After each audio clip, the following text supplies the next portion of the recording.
Halo Bapak Menteri Hak Asasi Manusia, Bapak meminta anggaran 20 triliun dan minta pegawai 2.500 orang lebih. Pengacara kondang Hotman Paris Hutapea menyoroti Menteri HAM Natalius Pigai yang meminta anggaran 20 triliun rupiah. Hotman pun meminta agar Natalius Pigai bekerja terlebih dahulu. Ia pun membandingkan dengan Hotman 911 yang membantu memulihkan hak asasi tanpa meminta anggaran. Hal itu disampaikan Hotman Paris melalui kolom caption di postingan Instagram pada Jumat 1 November. Hotman pun heran lantaran Natalius Pigai telah meminta agar anggaran dinaikkan yang semula sekira 60 miliar rupiah menjadi 20 triliun rupiah. Tak hanya itu, putra asli Papua ini juga meminta agar pegawai Kementerian HAM ditambah sebanyak 2.500 orang. Lantas sang pengacara kondang meminta agar Natalius Pigai bekerja terlebih dahulu, termasuk menyelesaikan para korban ruda paksa. Hotman menyebut Kementerian HAM belum menangani satu kasus pun di awal pemerintahan.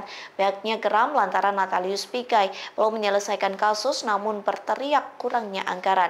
Sebelumnya Hotman juga membandingkan dengan Hotman 911 yang menyediakan layanan hukum gratis bagi para korban, terutama kasus HAM. Ia menyebut timnya hanya memerlukan ponsel untuk bekerja. Oleh sebab itu, ia menyarankan Natalius Pigai memperbaiki sistem kerja di Kementerian HAM. Kumpul untuk membahas pengaduan setiap pagi. Beginilah tim kami setiap pagi menerima pengaduan ratusan para pengais keadilan. Halo Bapak Menteri Hak Asasi Manusia, Bapak meminta anggaran 20 triliun dan minta pegawai 2.500 orang lebih. Pertanyaannya, kan Kementerian Hak Asasi kan tidak berwenang untuk penindakan hukum, hanya penyuluhan, pencegahan, dan juga untuk mengidentifikasi kalau ada korban-korban dan melaporkannya ke aparat yang berwenang.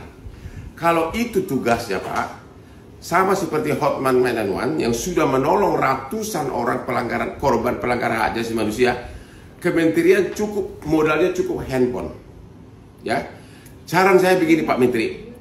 Download Tribun X sekarang, menghadirkan lokal menjadi Indonesia.